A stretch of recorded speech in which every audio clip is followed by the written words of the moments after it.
好，回来寰宇全世界，我们来看的是中国大陆的科技龙头，也就是华为啊，最近接连向外界展示了一连串的黑科技，让业界都感到非常的震惊啊。那有哪些黑科技呢？像是最新的手机 Mate 80系列，他们采取的就是麒麟9030的处理器。另外，在中国大陆的网络上面呢，也传闻这个处理器就是它的制程等同于3奈米的制程，但是呢，考量目前大陆在光科技技术上受到了限制所以一般外界也推估说，大概可能是指向是中芯第2代用7奈米制程所做出来的最新晶片。而除了硬体之外呢，在软体方面呢，华为呢也在11月21号正式发表了 AI 容器软体，叫 Flex AI。AI 容器软体我们可以理解，它就是一个装着 AI 应用的智慧盒子可以方便快速部署这个 AI 的算力。而目前呢，业界在算力资源的平均利用率大概只有30%到40%。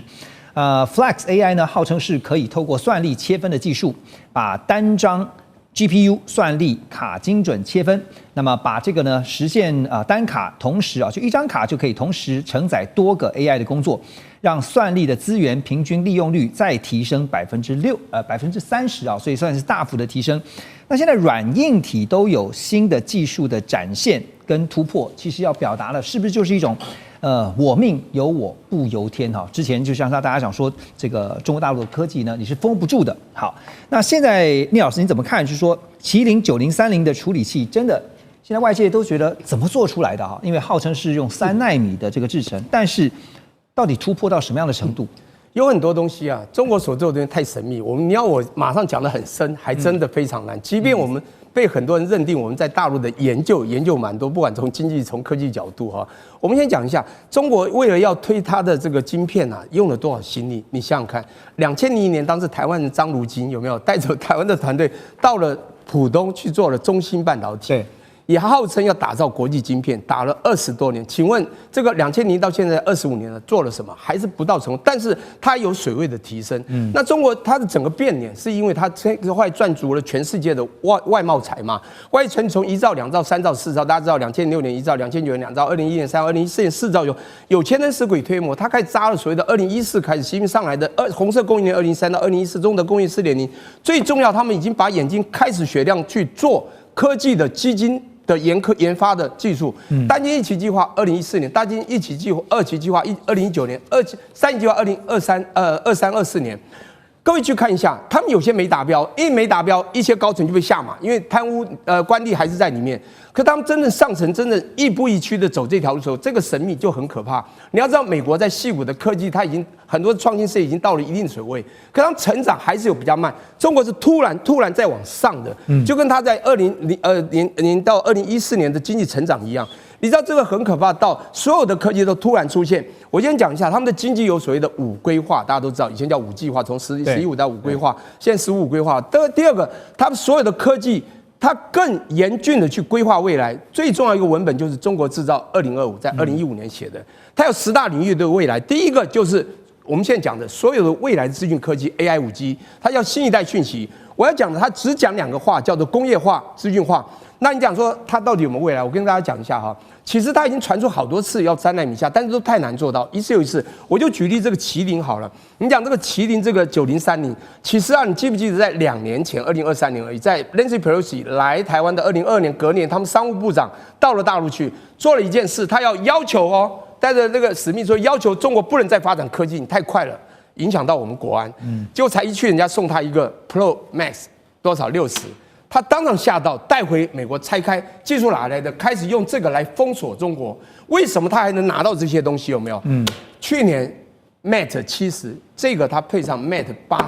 所以你告诉我有没有？我认为就是 yes 了啦。它3年变成要快，很快了啦，就不断在突破，不但突破，而且突破到你会吓到。但是这个奈米制程的确是太可怕，因为我们中华民国台湾这个台积电是在1987年张忠谋来的时候1984、85，那时候是2年后才跟人家搞入台湾基础电路，但也好几10年才有今天。而且我们最主要台湾在扎半导体是在1980年代所种的重基，不是它在2014才开始。我们是有那么长的血缘历史，也有这么完整的产业供应链。整个园区的布局，多少学 computer science 的博士，那我们是那个年代读书，我同学学什么都读 computer science 都回来了。对，当然我以前是工学院的啦，我是土木工的工，我在热血搞 AI 是传统的 AI， 我必须说明中国的这些东西会不断的突破提升，让你吓到。还有我讲最后一个最重要的是，它的供应链结合也会帮你吓到，比如它的软体结合，包括它那个鸿蒙的操作，它跟那个鸿蒙的星河互联去把它的所谓的鸿蒙的应用智能会做到非常，我们讲说未来的算力还要很厉害，要高效高速嘛，对不对？它的高速会越来越快，而且它的功耗呢会越来越小。对，我觉得它的厉害的地方还不是光它在突破这个地方，还是它其他产业供应链以及在所有在用电啊功耗的地方的所有地方的加持。因此呢，我觉得中国的科技我们真的是要拭目以待，它还会有什么样的突破？您提到软体哈，其实华为最新，刚刚我们特别提到说 AI 容器软体啊 ，Flex AI 啊，它能够把算力的利用率再提升30%，等于是在提升算力翻倍的这样一个效果哈。当然，这个云端算力呢，现在是对标，就是辉达他们直接推出的是 Run AI， 现在呢华为有 Flex AI 哈，那就是相互来 PK 一下。当然，这个 Flex AI 呢，希望能够努力的去追赶，甚至超越辉达。所以讲到了这个美中在云端算力的竞争上面，看起来其实不只是企业自己在不断努力去突破，不断努力去提升。还有整体国家的力量在支撑啊，中美都是如此嘛？对，因为事实上，这个现在在 AI 上面有2块，一个是硬体这一块啊，对，就是所谓的晶片，AI 晶片，那这个是算力啊，代表的算力。那当然，现在麒麟这个升腾9030，它的算力不断在提升，可是跟美国的这个 NVIDIA 的算力啊，还是有一段距离。那另外一个可以解决双方差距的就是算法的问题，也就是这些不管是这种所谓的计算训练或者是推理的软体，像 DeepSeek， 它当时一推出来以后，我记得当时的这个 NVIDIA 的股价跌掉了3000万以上3000亿以上，多当场市值。为什么？因为它代表用它的算法。它不需要极大的算力，那成本就低了很多。就是算力，它另辟蹊径。对，那现在这个 AI 容体软体也是跟那个 DeepSeek 一样，它是算法上做改变，而且呢，它的包容力比较强。它等于说，你在这个基本上这个本来就是说你有算力，可是你在算法释出的时候，你就需要像这个 Flex AI 这样子的晶片这样子的软体。那这个软体现在就是说。NVIDIA 它的这个它的相关的这个容器软体AI 容器软体，它只能跟这个 NVIDIA 自己的晶片相容。可是呢，华为推出来这个新的 AI 容器软体它可以把辉达、升腾还有其他第三方的软体把它做一个资源的统一管理。以及高效利用，也就是3种不同厂牌的软体，它可以结合在一起，而且呢，它可以把有效屏蔽各种不同算力这个晶片算力之间的差距。那这样子的这种所谓的结合运用屏蔽的能力会使目前的各厂牌的这个所谓的晶片AI 晶片，它的这个。它的这个效能能够提升30%，也就是目前的来讲的话，你今天你的 AI 晶片大概透过其他的这个所谓的这个软体容器软体也这个差不多发挥它的整体的算力的30%。对，那现在这个华为的这个 AI 软体容器软体Flex AI， 它可以再把过去的利用率再提升1倍，就可以达到60%了。所以就变成就是说，今天如果说是只是升腾软体的话，它跟这个NVIDIA 这个所谓的辉达的软体之间有50%中间的算力的差距。对。可是今天如果说升腾软体再加其他第三方软体加起来以后，运用这个 AI 容器软体这个华为软体它的算力就提升了。水平就是追上来了，所以本来差50%，它提升30%，再提上来就追上来了。所以就变成就是说这是另辟蹊径。所以呢，基本上呢，我觉得中国大陆这个不管这个华为这些大厂，它不但在晶片的算力上在下功夫，在相关的软体上它的算法上也在下功夫。对，所以说把软硬体之间的这个差距跟美方这边呢拉到最近，就是刚刚讲说，透过软体的这个设计呢，让统筹跟分配算力，让它变成是算力极大化的一个效率。所以现在美方当然很担心的是科技力呢。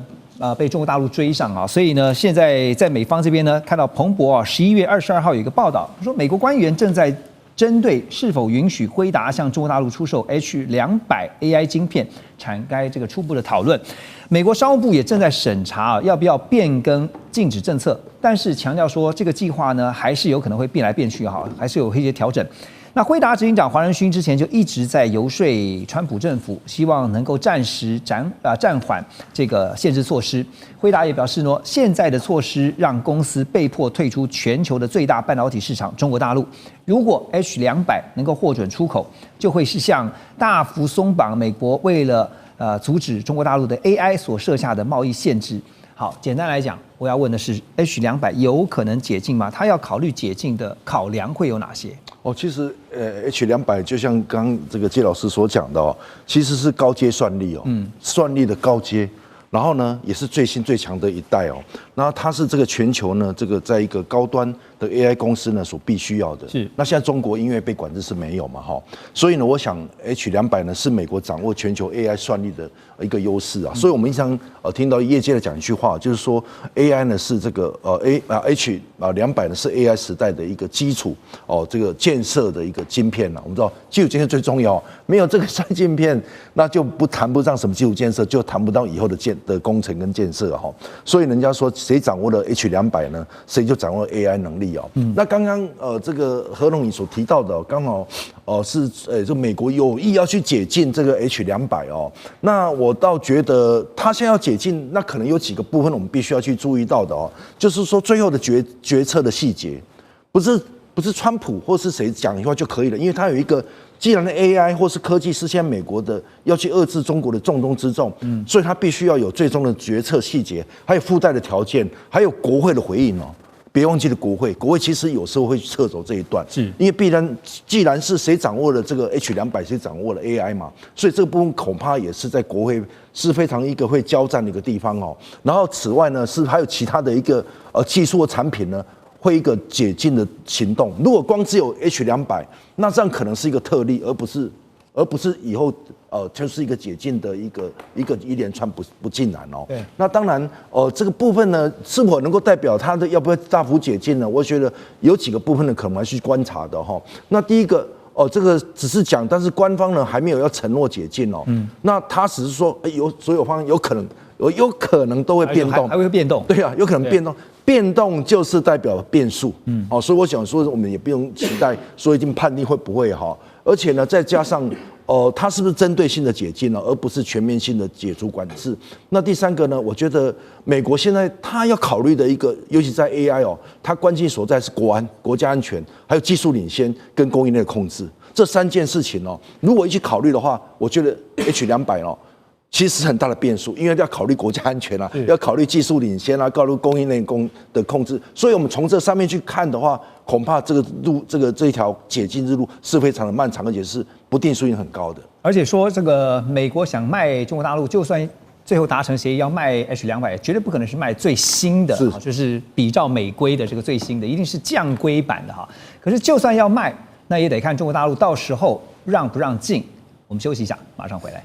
2025全球局势必须关注，中美赛局牵动地缘风险，连带影响台海两岸未来。环宇全世界，关心全世界，权威分析，专业观察，客观立场。每周6日，请您准时锁定，一同关心全球大事的瞬息万变。